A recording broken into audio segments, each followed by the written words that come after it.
वेषु मैत्रीं गुणेषु प्रमोदं क्लिष्टेषु जीवेषु कृपापयतु माध्यस्ते भावं विपरीते व्यक्तुं सदा ममात्मा विदधातु देव। जय बोलानंद सत परमेश्वरी भगवान की देवादिदेव मुल्लाय कुंतनाथ भगवान की परम पूज्य आचार्य विकृति गुरुदेव की परम पूज्य दिव्य तपस्याचार्य संदेश सागर जी गुरुदेव की परम पूज्य आरिका श्रीमती माता जी की आरिका संघ की जिनवाणी माता की श्रीमद जैन धर्म की माता जी के चरणों में वंदना भी करते हुए तीनों साधुओं के चरणों में इच्छा भी करते हुए आगम के शब्दों को आपके समक्ष रखते हैं।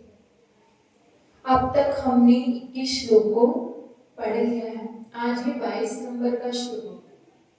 तो जो अब तक हमने पढ़ा है, देखो हर व्यक्ति का कोई ना कोई लक्ष्य होता है, कोई ना कोई मोटिव होता है, कोई ना कोई गोल सेट होता है कि मुझे अपने जीवन में ये करना है और इस चीज को मुझे प्राप्त करना है। तो जो यहाँ पर श्रावक है वो भी क्या किया है, उसने भी अपना एक लक्ष्य सेट किया है। उसका लक्ष्य क्या है? क्या है आप सबका लक्ष्य? मोक्ष। मोक्ष से पहले क्या लक्ष्य है? अभी वर्तमान में क्या लक्ष्य है? हाँ? क्या? दीक्षा लेना। दीक्षा लेने के बाद समाधि दीक्षा। हाँ, मेन लक्ष्य अपना अभी फिलहाल क्या है कि मेरा सम्यक दर्शन पूर्वक समाधि हो, क्योंकि जो सम्यक दर्शन पूर्वक समाधि होगी वर्तमान में पंचम काल में मोक्ष तो साक्षात नहीं है। तो जो परंपरा से मोक्ष का कारण है उसी को मैं अपनाऊं और इस मनुष्य भोग में जो बड़ी मुश्किल से मिलता है दीक्षा को धारण करके समाधि को करूं, क्योंकि समाधि अगर मैंने सम्यक दर्शन पूर्वक कर ली तो अधिक से अधिक 7 से 8 भोग में मुझे मोक्ष की प्राप्ति हो जाए। तो इसी प्रकार का जो श्रावक जो आचार्य अमित गति गुरुदेव के सामने बैठा है, जो आचार्य अमित गति गुरुदेव है, उन्होंने यही समझाया है कि तुमने अभी तक तो क्या कर लिया, परमात्मा को हृदय में बिठा लिया, उनकी शरण को भी तुम प्राप्त हो गए।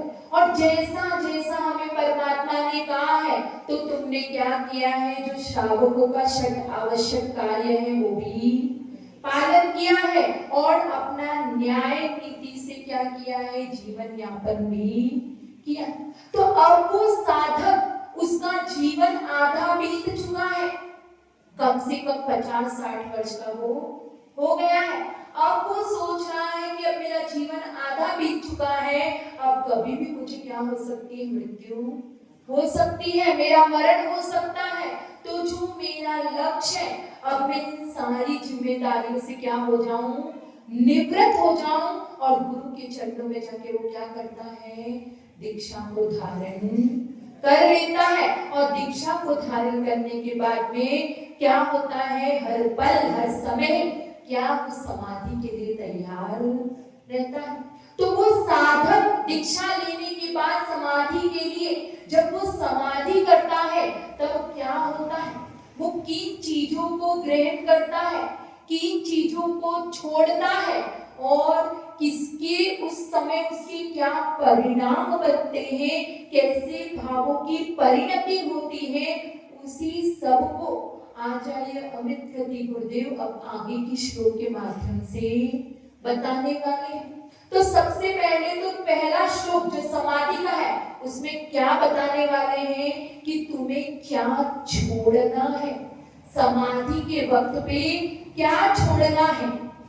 क्योंकि छोड़ तो वो दीक्षा लिया था तब छोड़ ही दिया था ना सब कुछ, कि पकड़ के बैठे हैं, अभी सब कुछ छोड़ चुके हैं, लेकिन फिर भी वो कह रहे हैं कि तुम दिगंबर मुनिराज बन गए हो, तुम साधु बन गए हो, लेकिन फिर भी तुम्हें कुछ छोड़ना है, तभी तुम समाधि को धारण कर पाओ। तो श्लोक पढ़ते हैं कि क्या छोड़ना है।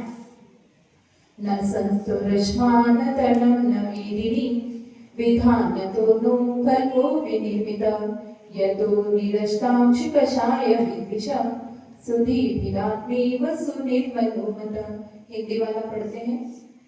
तृणजों की वशेन शिखरिणी आत्म समाधि के आसन, संस्तर पूजा संग सम्मीलन नहीं समाधि के साधन। क्या बता रहे हैं? पहले श्लोक का अर्थ समझते हैं। न संस्तर अश्मा, तो इसमें से निकल रहा है न संस्तर अश्मा। अश्मा मतलब और संस्तर मतलब आसन। संस्तर मतलब क्या होता है? आसन। और अश्मा मतलब होता है पाषाण, पत्थर, शिला। फिर उसके बाद दे रहे हैं न तृणम, जो चटाई होती है, घास की चटाई बनती है, जो नॉर्मली चटाई होती है, या चावल के छिलके की, तो न तृणम, जो छिलके की जो चटाइयां बनती है उसको बोला न तृणम। फिर बता रहे हैं न मेदिनी। न मेदिनी मतलब धरती, भूमि, जो ये पृथ्वी है उसको।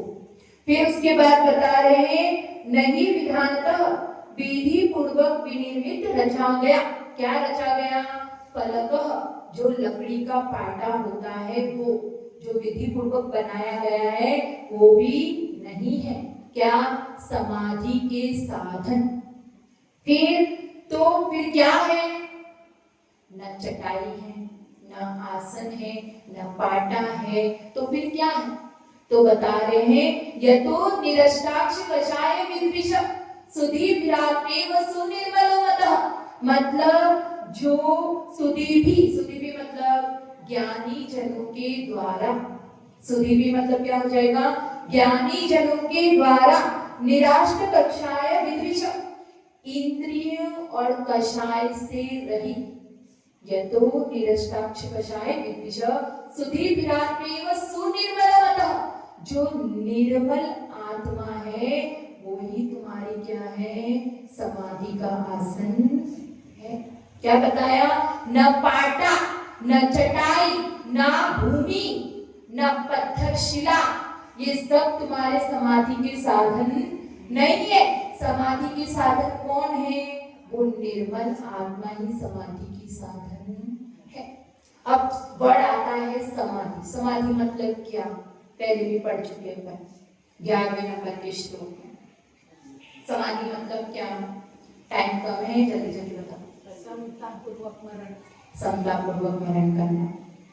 देखो टाइम कम है इसलिए टाइम नहीं लेती। समाधि का मतलब मैंने बताया था जहाँ पे आधि, व्याधि, उपाधि तीनों क्या हो जाए? सम हो जाए, नष्ट हो जाए, उसको क्या कहते हैं? समाधि।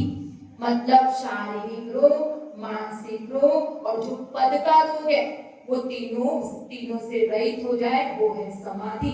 फिर समाधि का पर्यायवाची शब्द क्या है? संलेखना। संलेखना का मतलब क्या होता है? लेखन करना। जहाँ पर लेखन करना, जहाँ पे कषाय को और शरीर का लेखन किया जाता है, मतलब उन्हें क्रश किया जाता है, उसे कहते हैं संलेखना। तो जो कषायों को क्रश करके मरण होता है उसका संलेखना या समाधि मरण होता है। अब ये दोनों तो हुआ। अब एक तीसरा और समाधि का मतलब यहाँ पर आ रहा है। क्या मतलब है? कि अब तुम मुक्त हो जाओ। किससे? अब तुमने जो धर्म को पकड़ा था उससे भी तुम मुक्त हो जाओ। अब तुम स्वतंत्र हो जाओ।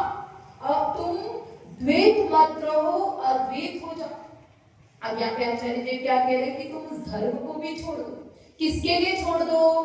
मोक्ष के लिए। किसके लिए उस धर्म को छोड़ दो?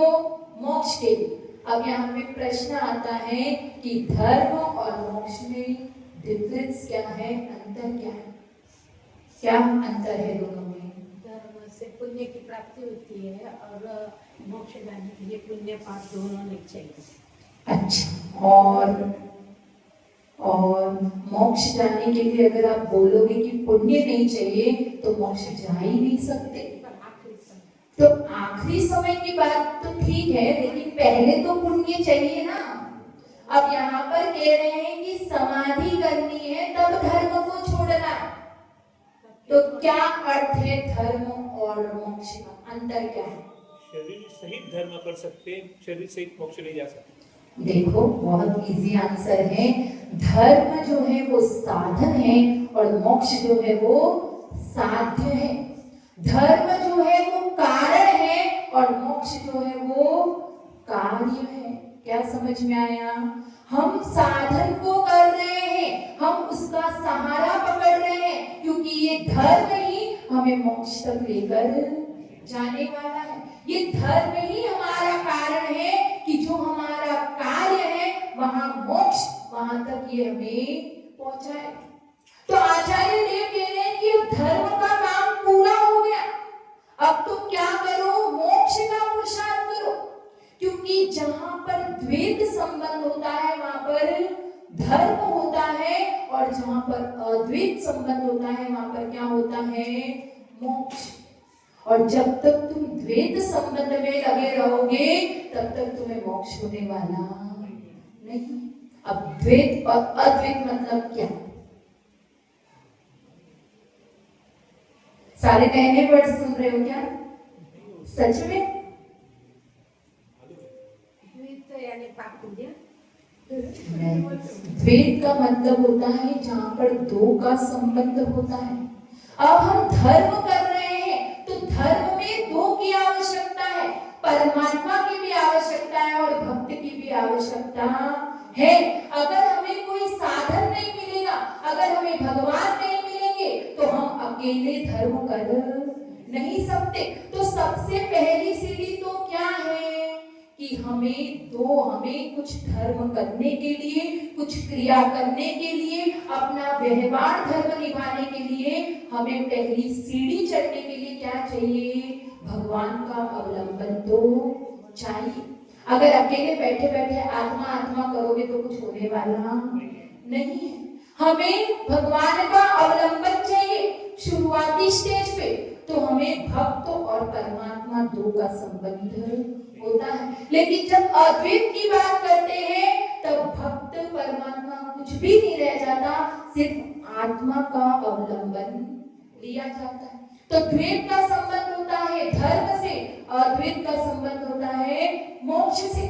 तो आचार्य देव हमें यहाँ यही समझाना चाहते हैं कि जो धर्म की सीढ़ी थी उस पे तो तुम चढ़ गए और तुम मोक्ष के पास आ गए हो। अब उस सीढ़ी से वापस उतरना मत, उसको उतरने की आवश्यकता नहीं है। धर्म की वो सीढ़ी को चढ़कर ही तुम मोक्ष तक पहुंच सकते हो। ये बात हमारे लिए नहीं कह रहे, किसके लिए कह रहे हैं? जिसका व्यवहार धर्म पूरा हो चुका है, जिसने व्यवहार धर्म को अपनाया है, जिसने पूजा की है, भक्ति की है, सामाज किया है, प्रतिक्रमण किया है, जो उस काम में वो पूरा निपुण हो गया है, वो ही निश्चय तक पहुंच सकता है, वो ही आत्मा आत्मा कर सकता है।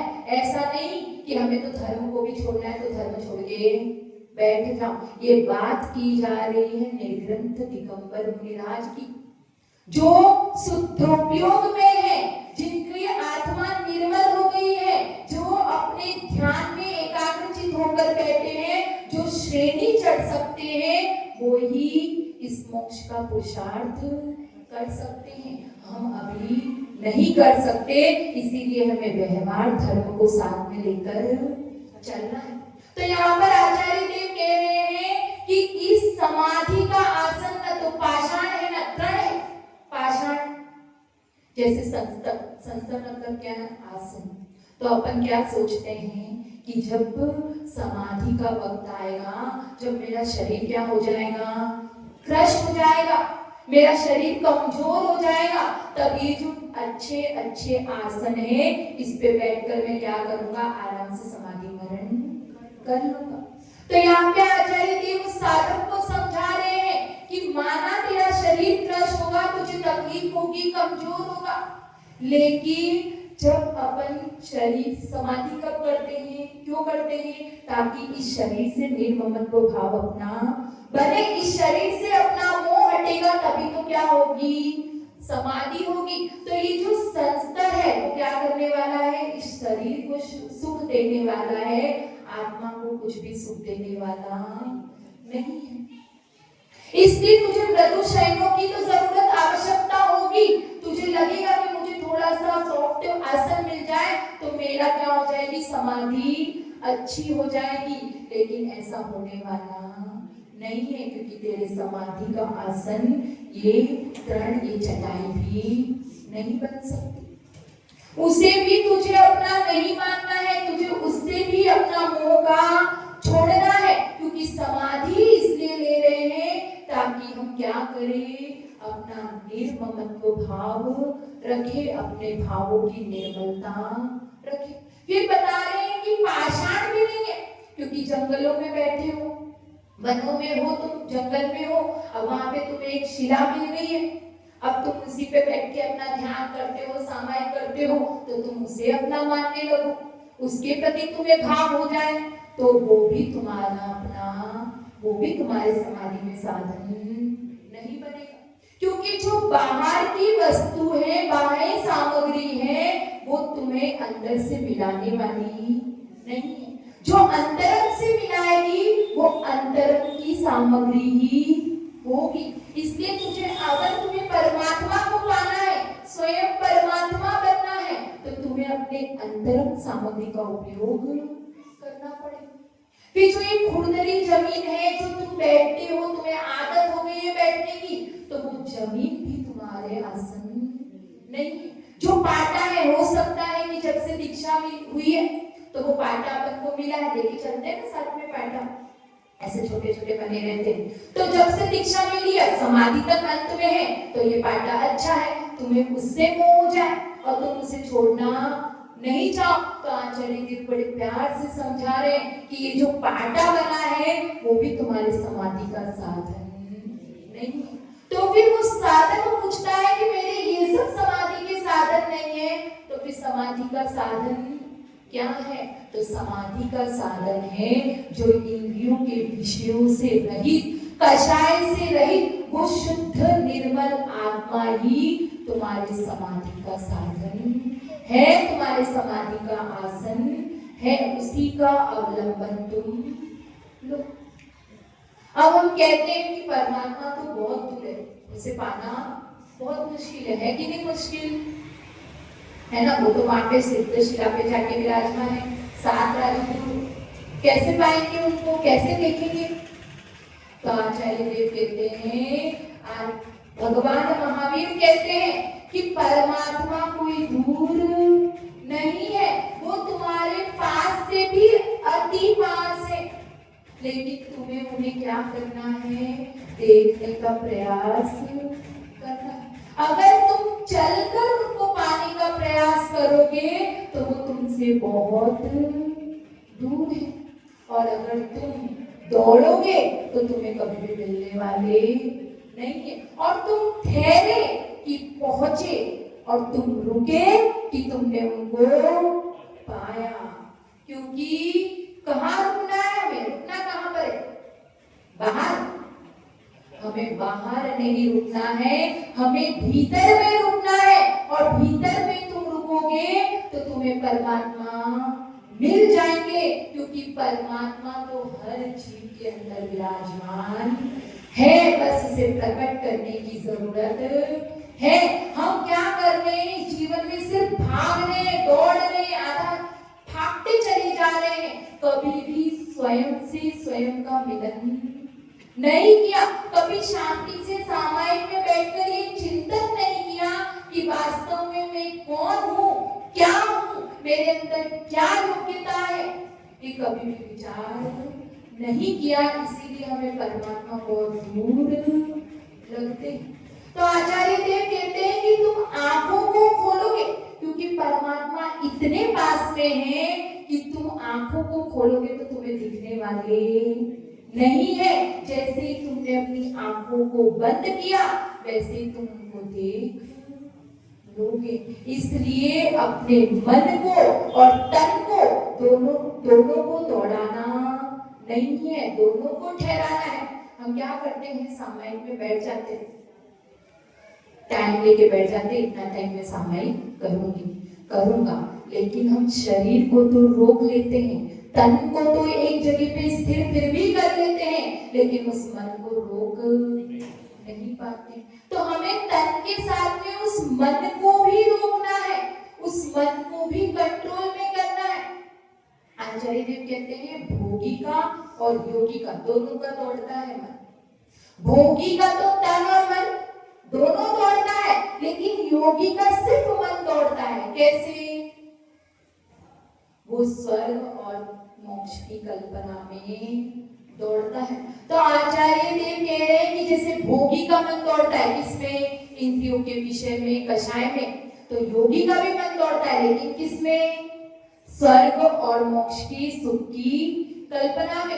तो आचार्य देव अविद्यार्थी गुरुदेव यही कह रहे हैं कि मन को ना तो स्वर्ग और मोक्ष की कल्पना में दौड़ाना है, ना विषयों में, ना कषायों में दौड़ाना है। उस मन को चारों तरफ से रोक देना है।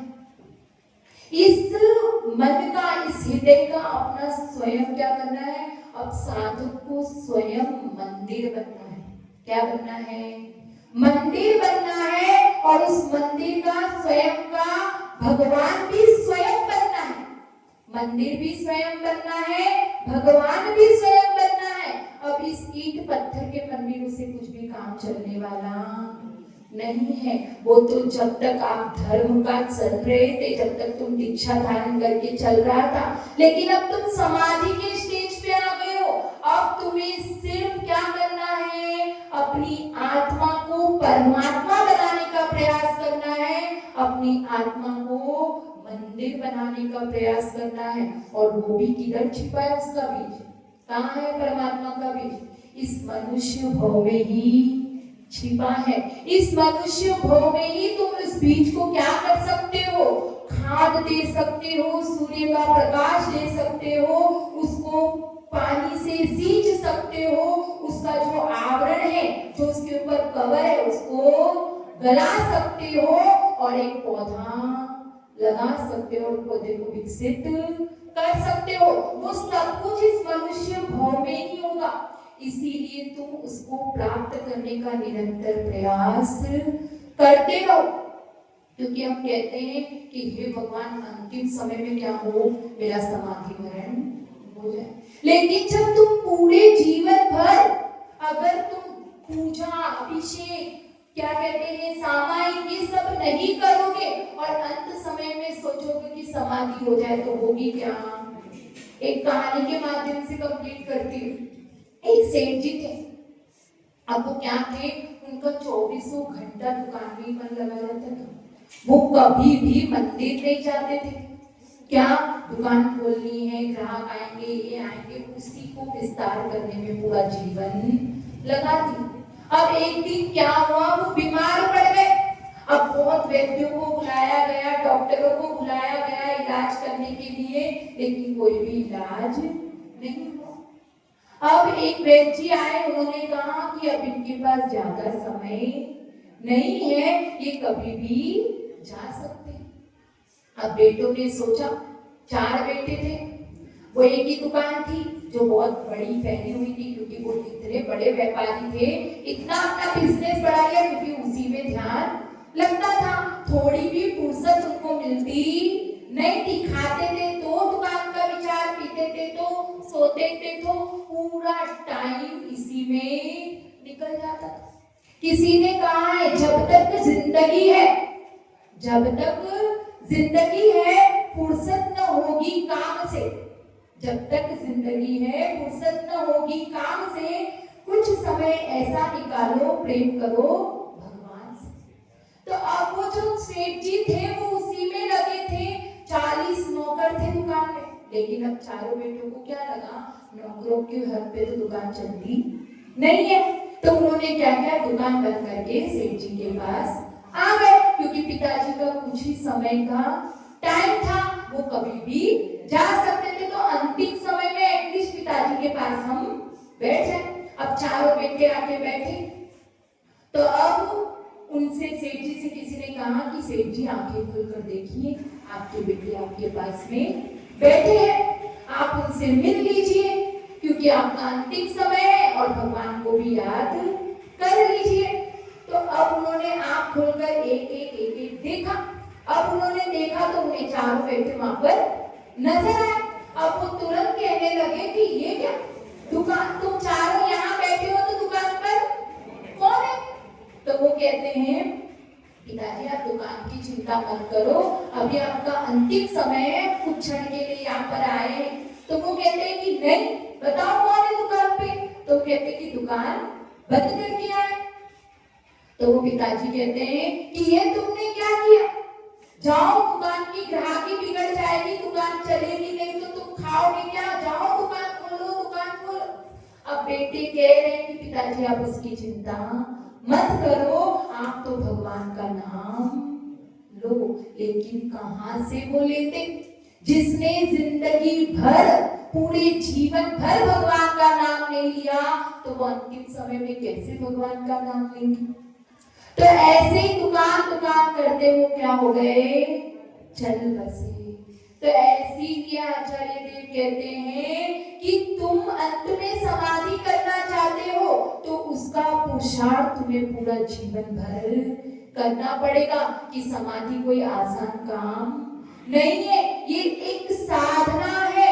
क्योंकि अंतिम समय में बहुत प्रॉब्लम्स आती हैं, शरीर में बहुत वेदना होती है, बहुत तकलीफ होती है। अगर तुम पूरे जीवन भर उसका अभ्यास नहीं करोगे तो अंतिम समय में ताकत और शक्ति मिलने वाली नहीं है। क्योंकि समाधि तो आत्मा के बल पर ही होती है, शरीर के बल पर नहीं होती है। शरीर तो क्रश होने तब सिर्फ आत्मा का बल और आत्मा की शक्ति ही तुम्हारे काम आएगी। तो उसके लिए हमें समय समय पर स्वाध्याय की आवश्यकता पड़ती है। हमें ये जो प्रवचन गुरुओं से सुना है, जो पूजा हमने की है, जो बैठने की सामयिक में हमने आदत लगाई है, जो चिंतन करने का हमने प्रयास किया है, वो सब कुछ उस वक्त काम आता है। इसीलिए निर्विकल्प समाधि के द्वारा ही हम उस परमात्मा को प्राप्त कर सकते हैं। और वो निर्विकल्प समाधि